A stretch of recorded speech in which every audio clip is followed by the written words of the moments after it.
driving your kids to school on the street, avoiding a pothole in New Orleans, rolling your eyes at the latest oil water order or water main break, or driving to the DMV, sighing when you look at the line, or driving around our parish highways to go to some remote area of Louisiana. Environment, anything outside Jefferson or Orleans is considered remote. Or just waving at a police officer at a Mardi Gras route. We use and benefit from and rely on public services every day. And we complain about them a lot. But unless there's this particularly dramatic news story in the paper about civil servants, we don't spend a lot of time talking about the employees that actually effectuate all of these services that we benefit from. And we certainly don't spend a lot of time talking about the structure and the system that governs how they are hired, promoted, trained, protected, and managed. And by the way, there's no other subject that people have so many strong opinions about. Even people who don't know anything about civil service have very strong opinions. People, as John's invite says, some people think that it's this archaic, slow, bureaucratic dinosaur that needs to go away. Others, like Jay Garden, he says that it is one of the most important reforms that Louisiana has ever enacted. So they think it's sort of this legal armor that protects, here we go. It's a legal armor that protects workers. And our very own native, Michael Lewis, who's from New Orleans, although he was talking about the federal civil workers, had once, he also spoke at the BGR luncheon a few years ago, if I remember correctly. He talked about federal civil workers and said that they are like the carrots in the third grade play, doing important work in the background while others get the spotlight. So tonight, this is what we're digging into. All of these perceptions, assumptions, presumptions, and misperceptions about this civil discourse system. Civil service system. By the way, I'm on a civil discourse panel talking about civil service with a panelist who is on the City Services Coalition. So it's going to be a long night, guys.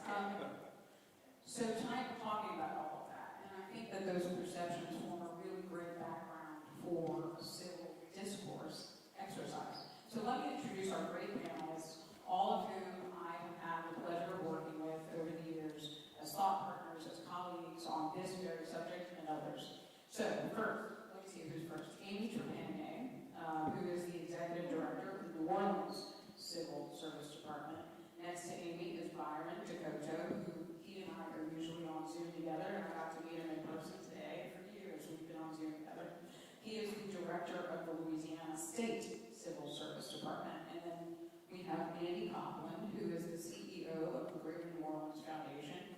And next to Andy is Carl Connor, an old friend. We've known each other for 40 years, you said, who is the managing member of the Connor Group and CEO of Keep America Moving Ahead. So welcome to the panelists, and you, let's get started.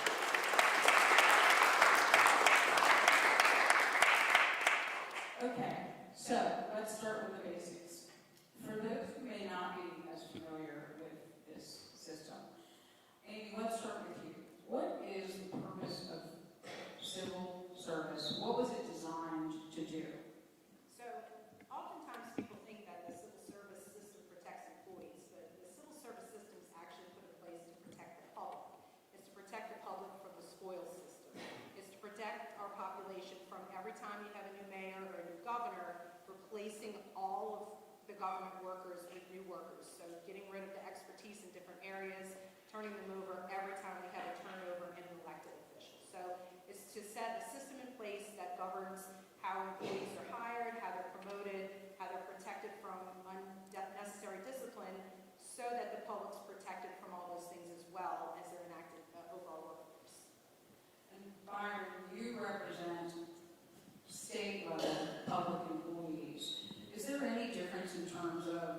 the state system in terms of origin story and the way in which it is designed and the purpose? I think we're pretty much aligned within our Constitution. We were both created, our systems in the Constitution, the state and the city civil service level. So our foundation is very much aligned. We exist for the same reason. I agree 100% that the reason that we are here is because we want to make sure that our public is protected. I really don't like when we say the employee is protected, that it leads to that stigma. But it is for the employee. We want to make sure that through transitions in administrations that those operations are going to continue. And for me, when there's an administration change, it's my job to meet with the new governor and to determine what is their mission, what's the mission of their agencies, and how are we going to help them achieve that within our framework. We have to evolve. I think you mentioned when you hear civil service, you think very archaic. We're not. People need to really take the time to learn about what we do and the flexibilities we have. But at the end of the day, we're pretty much the same, and we're here for the public. Andy, you have worked for 2 former governors. You've also been CAO for the former mayor of New Orleans, Mitch Landrieu. So you've seen it all. State workers, city workers. I want to know, and all of us want to know, how do you describe civil service to your best friends? No curse words. So I think I've been one of those folks who has been frustrated by the rules, the bureaucracy, the slowness. So if you're asking that question, Natalie, that's the answer to that question. I think I just want to say out loud that the 2 public servants to my left are both folks who have been working through their careers to improve that system, right? So the question that we're getting into base over time is how much more can you perform it? How much more flexibility can you provide? We need protection from the spoil system, and we need organizations that are designed to give departments the HR teams that they need to get state and city services done. I don't think we disagree on the goal. Sometimes we disagree on the method. Right. And Carl, you have a very unique background. I'd like the audience to know each of your backgrounds so that they understand who you guys are and what your perspectives might be. And you're unique in that you actually were a commissioner on the New Orleans Civil Service Commission for years. And you also recently were, or are, a steering committee member of the City Services Coalition. And that coalition has proposed some reforms to civil service. So you've got a very unique perspective. What is your perspective on the purpose of civil discourse? I'm sorry. There I am. Civil service. And is it still relevant? So I appreciate the question, but I want to add this other piece to my background that is relevant to the answer. So not only was I a commissioner at one point, I was also a hearing officer. Can you explain to the audience what the hearing officer does? So when there are complaints against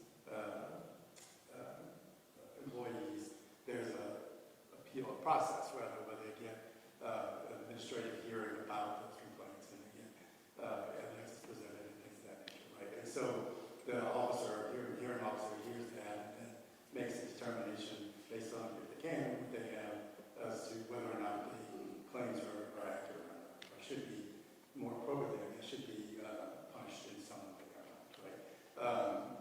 Which was important for you to mention as well, because I got to see it from all sides in a sense.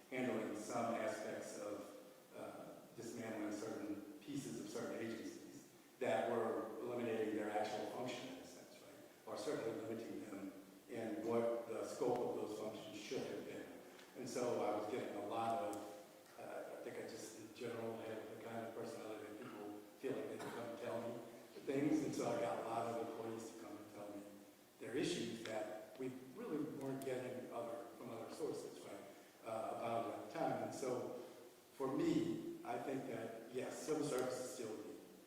Its initial intention to protect the public from patronage as well as to protect the employees from unfairness is still legitimate and needs to be there. The real question now, and this puts me a little closer to Andy's point of view, I think, is the way the system is crafted sufficient to make sure that it is serving the people the way that it needs to serve them, and particularly at their household level. Not kind of generally, is civil service working for the city? No, is it working so that you and your house actually see the services that you need being delivered in an efficient way, such that you feel that this is a city that you want to be a part of, want to stay in, want to live in, right? Because at the end of the day, city government is not a business, but it has multiple departments that actually function as businesses because they provide services that are business services, right? So to the extent that we're not as residents feeling that civil service is helping us get those services in a way that moves our daily lives better and makes them better, if our answer is that it's not making it better, then something needs to change. So the question is how and why. Well, I want to dig in a little bit because it's you and Andy are saying, yes, people still need to be protected, which I think most of us would agree and understand. But why does it need to be protected by this system constitutionally? And I'll just quote Senator Patrick McMath from Covington. He said, we no longer live in an era of the 1930s and 40s. Workers today can address workplace discrimination claims in civil court. There's no reason why they need this extra layer of protection. What do you respond to that? And let's go to Byron and Amy, and then we'll bump back. Well, I think that extra layer of protection helps the public because we are able to settle a lot of those disputes. If we didn't have a civil service system, we have a lot of litigation against the state, and I think we serve an important judicial function for our employees. So from that angle, I think it's completely necessary and beneficial to the citizens because we can resolve some of those issues ahead of the court system. Amy, And also an important part of that is it keeps the cost down as well. The city doesn't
But I just want to, one thing, because I want each of you guys to answer this, because Andy, you touched on something really important.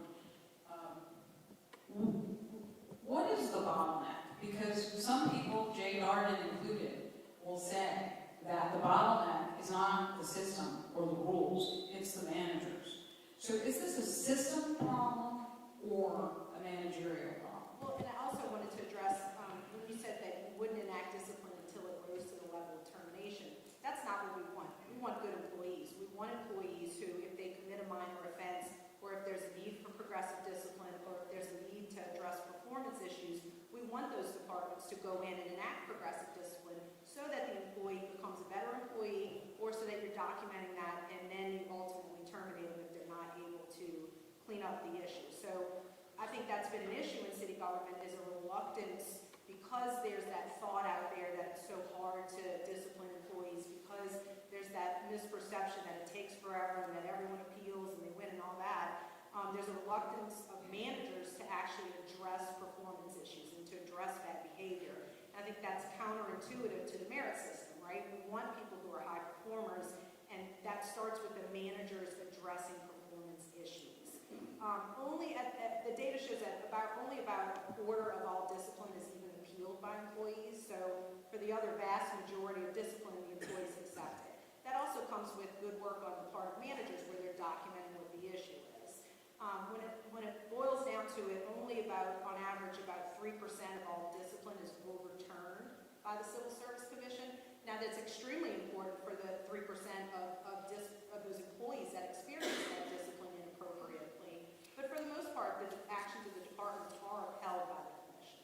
And so I think it's important that people know that and get that misperception canceled, because again, we want the managers to address poor performance, because that goes back to our mutual goal of having high-performing employees that actually deliver services to our citizens.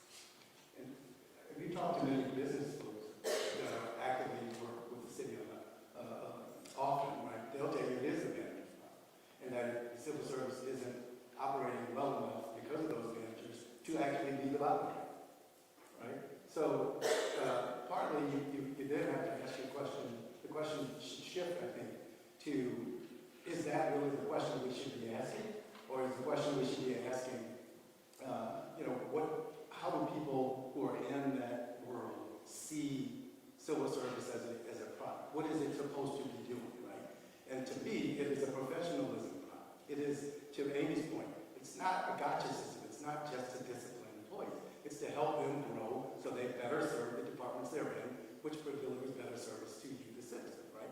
And if everyone, not just the people in the government and city government and the agencies, but the public also adopts that mindset, I think we get a little bit more focused in terms of how we see the outcomes that happen from the agencies that serve us, and the ways that we can shape them to make them better, right? Because then you start asking different questions. It's not just, why doesn't this thing work? Why does it take me a year and a half to get a permit from people who only sit there all day and answer phones or something like that? It's not that anymore, right?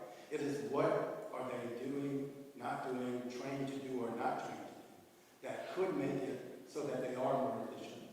And are we giving them the resources to be able to get that training, to get the things that we claim we need to get better service? So, Byron, I want to jump to you, because I'm sure you have an answer to this managerial question, because I've read articles in the paper where you actually believe that managers need to do the work to manage. But I also noticed that you and your department, you guys have won awards for innovative hiring practices. You've also have actually I think it's called the Learning and Culture Department. So I'm just curious, and I want everyone else to answer it as well. How do you incentivize and reward in a system that sometimes there are constraints, whether they're financial, legal, and I'm just curious, how do you have a performance culture in that type of environment? And what have you found specifically, given all the awards you won? What works, what tools, what rules? And that's a good question. And going back to the question about, do I believe it's the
just curious, especially Andy, since you were in both, and especially as CAO, what did you find worked in terms of incentivizing and rewarding employees? Yeah, so I'm going to agree first with my two colleagues that the biggest gap in utilizing the system effectively is generally in managers. And if you just take a minute, you all who are millennials, the new mayor comes in, she's facing a $200 million budget deficit. So she's cutting all kinds of positions of people who get stuff done for her, right? And they're trying to, manage a cash flow crisis that leaves them with $30,000 in the bank for the entire city of New Orleans. It's crisis management is not a good environment for folks to be in, to then do long-term, thoughtful employee supervision. But we've got to build and hold accountable managers. So when we did some reforms in 2014, we tried to create a lot more flexibility. And I want to just thank Amy, because when she became the head of civil service, the best HR managers in the city would tell me, because I would ask, how is it working? They'd say, we can use those rules if you go talk to Amy and her team, and we can use some of the flexible hiring, the bonus pay, all that stuff. But you have to do your job. And so when half of the folks in the city aren't reviewed, like literally, they're not reviewed for their performance, that's a management failure. And yet, there's also lots of things that can speed up these things. So the state, I know, delegates hiring to the department, right? We need to have more delegation of hiring to the departments in New Orleans, I think. What can we do to speed these things up? Meaning department heads. Department heads. Why are we testing everybody in when you can do a skills-based test? It's like lots of these positions, the best judge of who can do that is not an analyst in civil service who's looking at 16 different departments from sanitation to police. It's actually the police department picking the cops. It's the sanitation department picking their employees. And there's a lot more flexibility that we can use. So yes, the managers have to get way better. And I think the folks in the civil service jobs have to say, what is essential to us preventing the spoil system? What are the three most important things? Let's do those well, right? Because, again, and I think to this point about discipline becomes, if a quarter of all disciplinary actions are challenged, you want to do discipline through systems other than appealable ones. If I need to tell my employee, hey, you didn't do that well, I'm writing you up, I'm putting that in your file, that's not an appealable decision. That helps make the case for when you go to termination. But you've got to figure out how to make that process easier for folks to actually remove the folks who aren't doing their jobs for the public. And I think there's a lot of flexibility that our HR systems folks should be looking for every single day. How can you make this easier for the department heads to get folks working and getting results? It sounds like you and Andy are aligned on delegating the HR function to the department heads, because that is your major recommendation, right? Under the City Services Coalition recommendations. You want to talk a little bit about that? Sure. So How does that solve stuff? Because you're still dealing with the culture, right? And managers who, as two of you have said already, don't necessarily do a great job managing. So, which also brings to the point that nothing happens in vacuum. So, you've got to all be communicating. Communication is undefeated. You only communicate, things drag. You only communicate, you fail. If you communicate efficiently, stuff happens, right? So, in large part, and I'm going to speak specifically for New Orleans right now, we have been screaming as residents and citizens for a long time about accountability, right? And people we want to be held accountable are the people who are in leadership positions in government and at the agencies that provide services to us. But we have not freed them to be able to make certain that they are making decisions or have the power to make decisions that they can be held accountable for solely, right?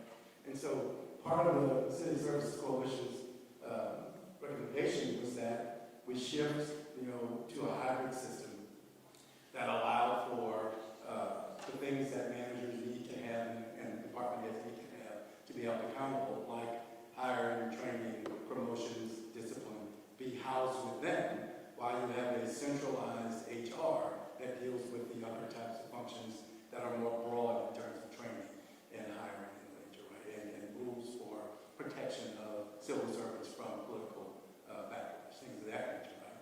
And that's great, and it's certainly one that we think long-term would probably yield more benefit long-term for the city. But you also have to operate in the reality of the day, which is that those things would take longer to do. You would need more changes to the city charter, the state constitution, in order to enact a lot of that, right?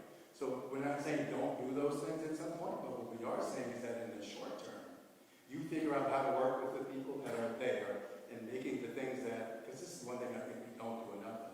Maybe it's just because we're not all involved in this deeply, right? But the things that have changed today have been really meaningful to help make civil service operate more functionally and to help departments to operate more functionally, right? But is there more that's needed? Yes. But we should have more conversations with the people who are currently in that arena, trying to figure out what they've done, how we can help them do it better, so that there are more advantages to be gained in the short term, so that at your household level you feel the difference, right? While also looking at the system overall and seeing what could be tweaked for the longer term, more defined changes that might actually be needed, right? But you can't just say, just blow it up, and a lot of people say that, right? Let's just blow it up and move forward. You can say it. Functionally, it's not possible to make a short-term value change in how people perceive the services that are being provided.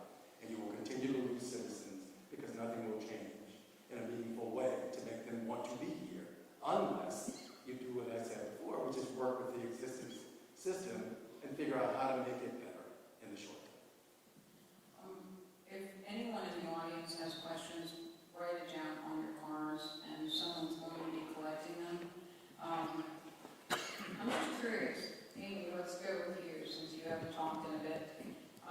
Someone mentioned, performance evaluations, and I know you, Andy, I think BGR is in the audience. I know the business council members, the former chair are in the audience as well. You guys did some significant performance back in 2014. It was all the Great Place to Work initiatives. One of the major, I guess, elements of that was to kind of shift this into more performance culture. And you guys significantly revamped the evaluation process, and Andy just mentioned those evaluations. Less than, I think it's 43% of employees are evaluated, and then less than 1% don't meet expectations, which is a little difficult to believe, even in the private sector. So what do you think that bottleneck is to that shift? Is that... Sure. Sorry, I don't want to interrupt you. Go ahead. So You're shaking your head. we've done significant work in the area of performance evaluations. Like you said, that started with the Great Place to Work reforms that put in a system of goal setting for the employees. We also transitioned to an online evaluation process, a process that runs throughout the course of the year. Recently, there were changes made so that there is merit-based pay that's tied to those ratings. That being said, so the groundwork has been done and the system has been set in place, but there's still a lot of work to be done, and it goes back to the managerial level to make sure that the managers are taking the process seriously, that they're using it for the purpose of what it was crafted to do, which is to encourage excellent performance, to get on the same page with employees about what that looks like, what those expectations are, and then monitor that throughout the course of the year to ensure that the employees are getting the feedback they need to meet those expectations. There's a lot more training and work that needs to be done with the managers, and it comes from the top down, right? It's a cultural thing in city government. It starts with the mayor and goes to the department heads and then goes to the individual managers. The importance of doing that, the importance of documentation, the importance of really making those evaluations meaningful is something that we're still working on. Like I said, as a staff, we've done what we need to do to put that system in place, to put that groundwork in place.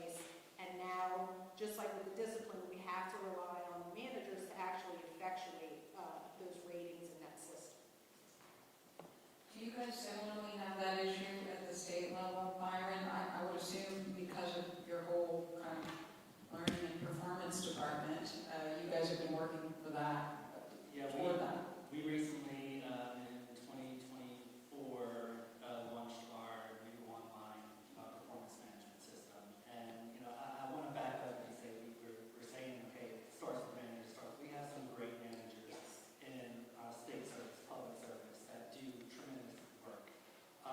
But we are finding a culture of people just don't want to talk to each other. So you have to train these people to have that constant feedback, that continuous performance feedback.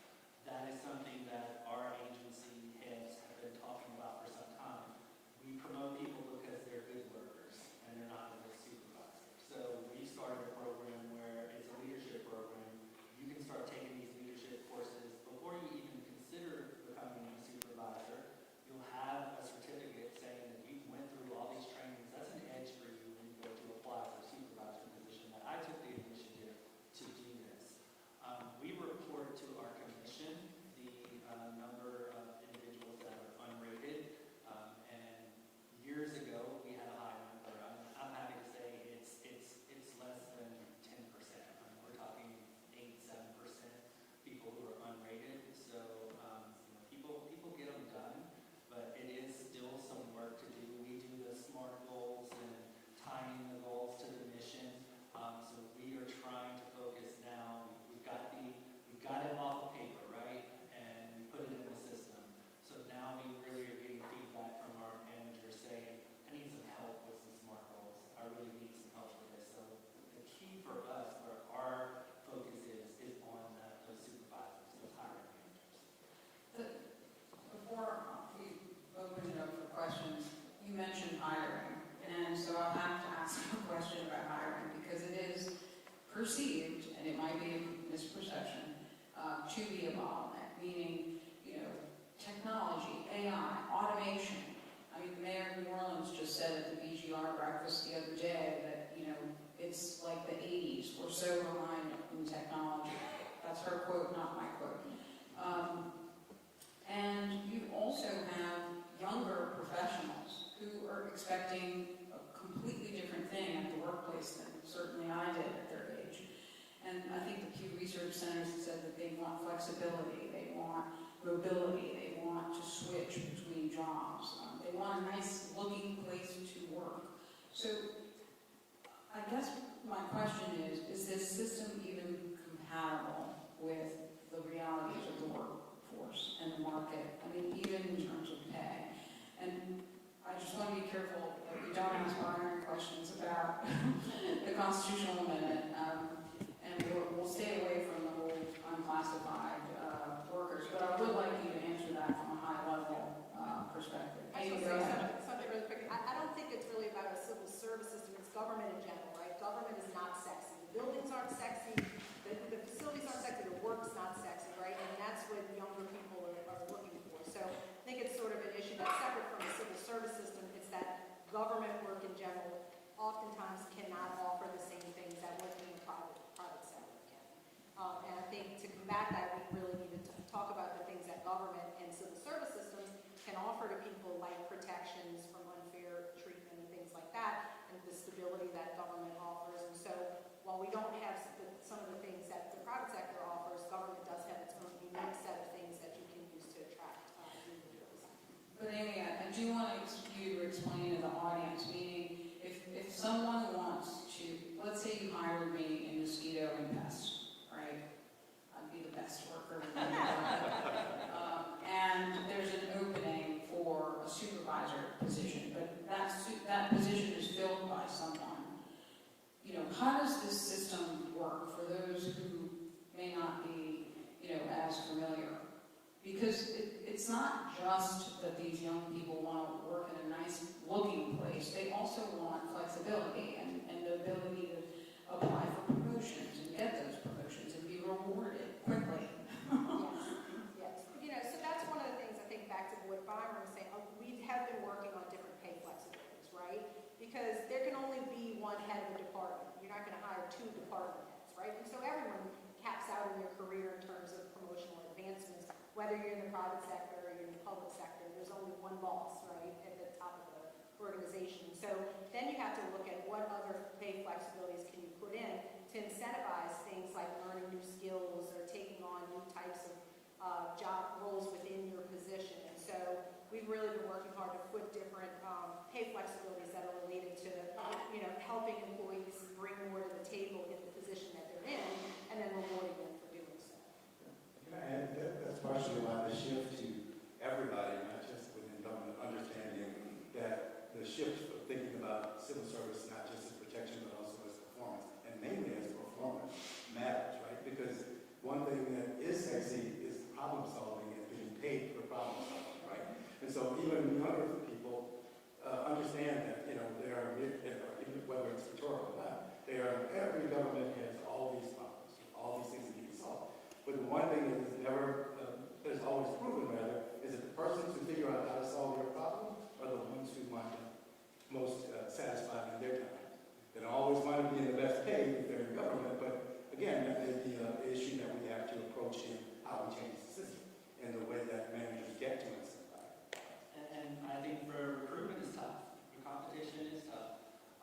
Our commission has done a tremendous job of giving flexibility to the agency. So when you're hiring someone, we have a minimum and a maximum of a pay range for a specific job. If you have a candidate that has extraordinary qualifications and experience, you have the freedom to hire all the way up to the third quartile of that range, or at the agency head, on the spot. Anything above that would have to come to me as the director, which I'm not going to second guess the judgment of an appointing authority unless it's just totally off. But to answer your question about the speed and the bottleneck that you were talking about, if a position is open, the position you just said you wanted to apply to, for us in state government, we have an online application system. You are applying for that job. It's a minimum of 5 days that it has to be announced for the public transparency for a classified job. And then once that job closes, our staff will give that list to the hiring manager right away. So that's when it becomes decentralized and the agencies take over. And what I see is get out of the hiring manager's way and let them hire. We have a lot of people who want to micromanage and, well, I want to see who you're interviewing, so get out of their way. They're the managers. They know who can best do the work, who can solve the problems. And Byron, just get back to hiring, because a lot of people say that you can't compete, they can't hire talent, they can't hire the right people. And there has been some pushback on increasing the number of unclassified employees without taking a political position, which I know you asked me not to put. I just, for the audience to understand, what is the risk? And Amy, you and I worked on changing that definition of unclassified employee as well. And for those in the audience who don't understand what that means, those are public employees that are not protected by the system. Yeah, and I can certainly take an opportunity to just give information to the public that there will be a constitutional amendment in May, on the May 16th ballot. Currently, there are two types of employees. You have a classified employee that has all of the rules and regulations that we just talked about. They have the due process rights. They have minimum qualifications to apply for their job. They have to be paid within a certain pay range. And then you have unclassified that are at will. And those are typically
I'm just curious about that, because to me, that would be disruptive as a manager, and I'm looking at Andy, and Amy as well, because if I'm a manager and I discipline an employee, or I want to terminate an employee, or let's say there's a perpetually average mosquito and pest control employee, you want to be able to discipline this person and terminate this person, and then you have a risk that they'll be back in a year or 2 years. So the key comes to training, and this is something that we did when the new administration came in. We gathered all the attorneys in state government, our general counsel, our appeals administrator, started training those individuals. We go out to agencies. We want to train you before you even get to the point of having to discipline someone. If you need to discipline someone and you want that person gone, make sure you are working with our team to make sure that you are following the rules. That, if you are working with a hearing officer and the hearing officer says you may have made a technical mistake, you need to start over, okay? Because we can fire a state employee literally probably in 3 days if we need to, personally hand delivering a message. Now, sometimes, employees in every industry will run from you if you try to hand deliver something. It can be done quickly, you just have to pay close attention to it. And to Andy's point earlier, that was almost on the agencies to make sure that they're documenting the progression of that employee's failures, right? So that it's not also lending to the inability to fire folks, right? Because you've not properly documented over a period of time to show that they've not done whatever they're doing. Because what you're saying is not that they are really, initially, it was not that they're just a horrible worker, they're just average and not progressive, which could And be. also the disruption in a department that you've got, this big thing hanging over you that someone may be reinstated at some point. But I want to let Amy talk, and then I want to be cognizant of time to get to questions. So, just your example with NOPD, that's oftentimes our commission gets a bad rap because we see that salacious headline, and then we get firewalled and we never even know what the details of that were.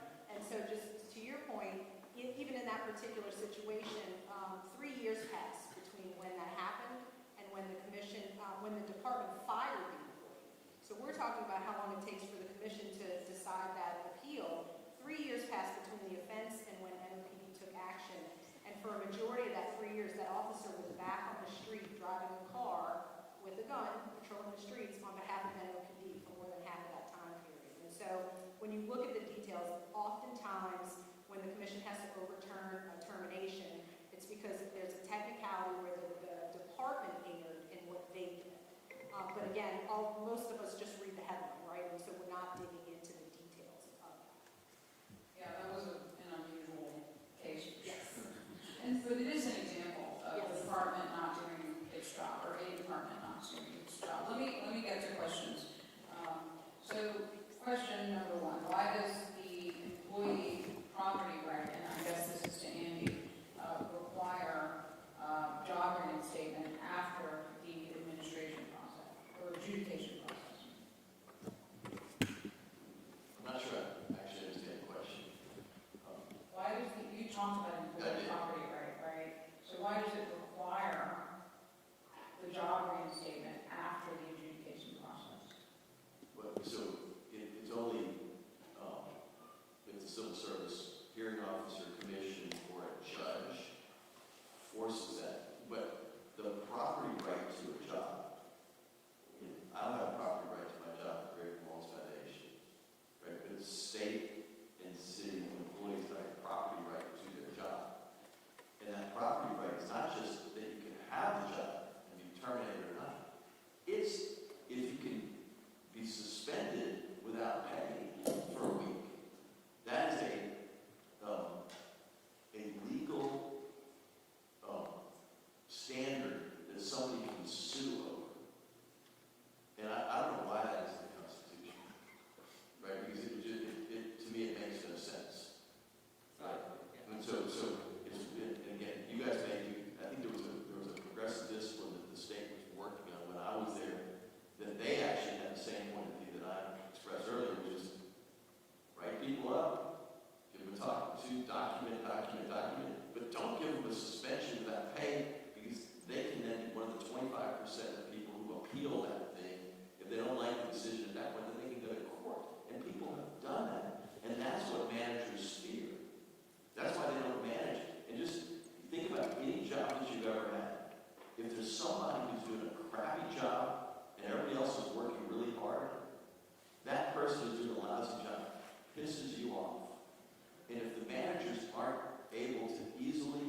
again, where we rely on the first level supervisors and the department heads to determine if someone is going to be successful, if they've earned that property right during that probationary period.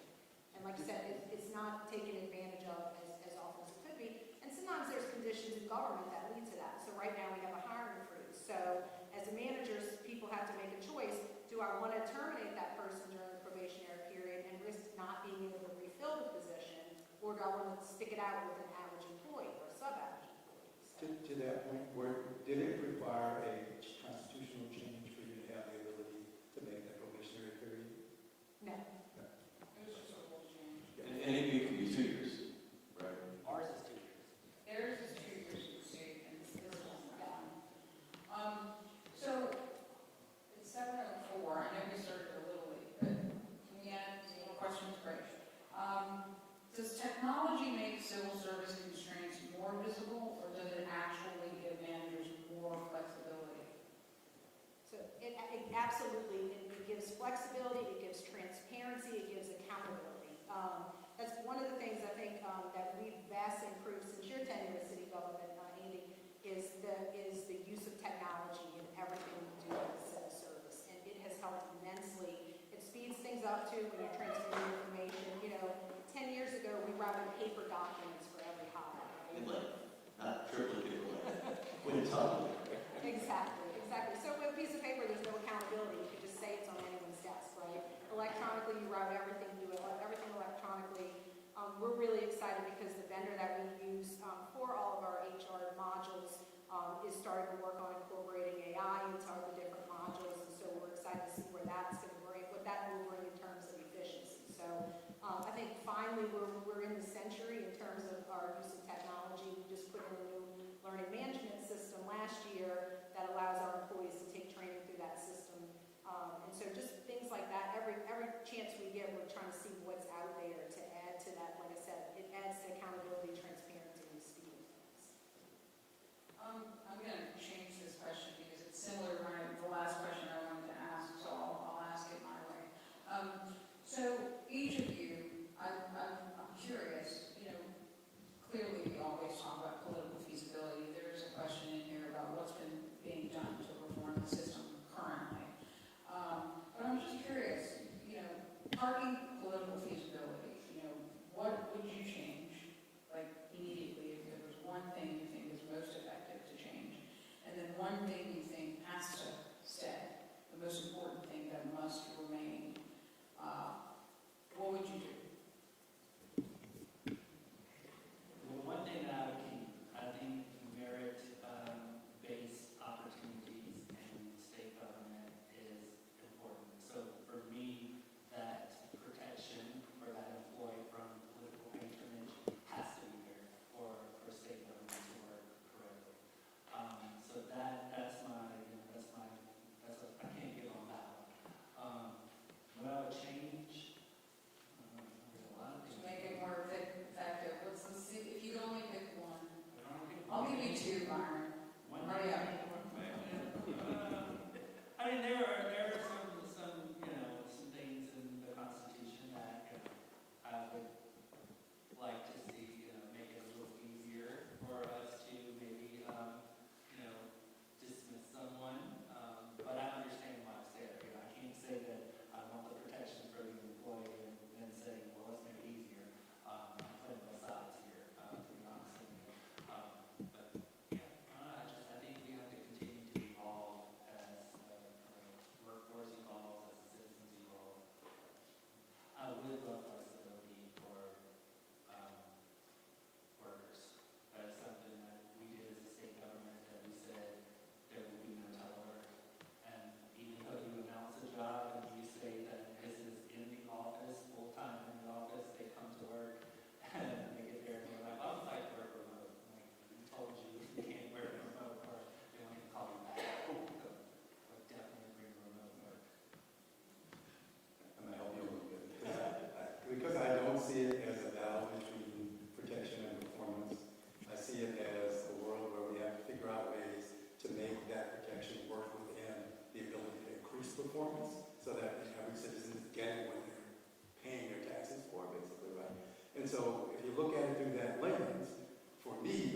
would change, which would require constitutional changes and charter changes here as well, would be that we, as I said earlier, that we bifurcate the system a bit so that the managers have the responsibility for the hiring, training, discipline decisions based on their employees and what their employees are doing, while there's a general civil service responsibility for the more general aspects of the job. I would just say, with all reforms, you really have to be careful that you don't remove the important guardrails for the sake of efficiency, right? Because what's done in the name of efficiency by one person or one administration can be abused by the next, right? And so you always look to, we're going to make these changes now because this administration would never do X, Y, and Z, and that may be true, but it's about a system that lasts past and beyond administration. So you really have to be thoughtful and careful about the changes you make that still preserve the merit-based system and the protections for the employees. In my time in city government, it's always been sort of feast or famine in city government. We either have times where the departments are able to make promotions, there's continuity in pay increases, those sorts of things, and then you might go 8 years where there's nothing. So that's something that I would like to see change, where there's more programmed into the system to where there's the ability to move pay more consistently, and it's not based on political whims. Well, this mayor wants to give an across-the-board raise, and then now the next one won't give one for 10 years, that sort of thing. So I think those sorts of things, building that into the system, are essential in terms of retaining good employees. This is a great question. Can I jump in? Yes, So, sorry, Amy. I would love for Amy to continue the reforms that she has led as the leader by looking at some of the stuff that the state has done. So 2-year probationary periods, more delegation to departments, because it's the same constitution that affects both of them. Sure. And so I think that there may be a decade or two ahead of the city in terms of some of those efficiencies and reforms, and I'd love to keep moving in that direction. All right, folks. The one person has a question. This is the person's question. I have the impression that despite the best intentions to make civil service function effectively, departments are burdened with disproportionate number of ineffective employees. And I think that we talked about this. If this is the case, and I have reason to believe it is because of insight into a single department, it begs the question, what is being done to reform the system? Yeah, I do think a lot of times the employees in city government really get a bad rap. I think when it comes down to it, people really do want to work hard to do the right thing, but oftentimes they're faced with departments that don't have good systems in place. They're faced with trying to deal with tons of regulations and not good processes for working with the citizens' requests through those regulations and processes. And so I think more needs to be done structurally within the departments to set the employees up for success. Is that being done now? Always with the new administration, we're very hopeful, especially this one, that those systems will be put in place. And I think, again, technology and AI is going to assist the city with that as well, because now you have more where you can have systems that analyze how we're doing things now, and automate things, structure things, and give the employees that set framework that they need to advance things instead of them sort of being in a holding pattern, trying to figure out, should I approve this, should I not approve this? A lot of times they need clear guidelines on how to do the daily work. And that comes from the leadership in the departments. Got it. I'm being told we've got one more question, time for one more question. So, obviously, this is related to the question that we were talking about earlier on accountability. And I'm going to combine these two questions because they're related. So, why are half of the employees not being reviewed? And if it's a managerial issue, who holds the managers accountable? And then this person, I think, is asking pretty much the same thing. Be specific. What is the greatest single roadblock to accountability? That's a great question. So the data about half the people not being reviewed, that is from a couple of years ago, and that's when there was no merit-based pay tied to it. So we were asking the employees to set all these SMART goals, to have all these meetings, to monitor this, and then there was no care. And there was also no stick. And so over time, the completion rate just went down. A couple of years ago, the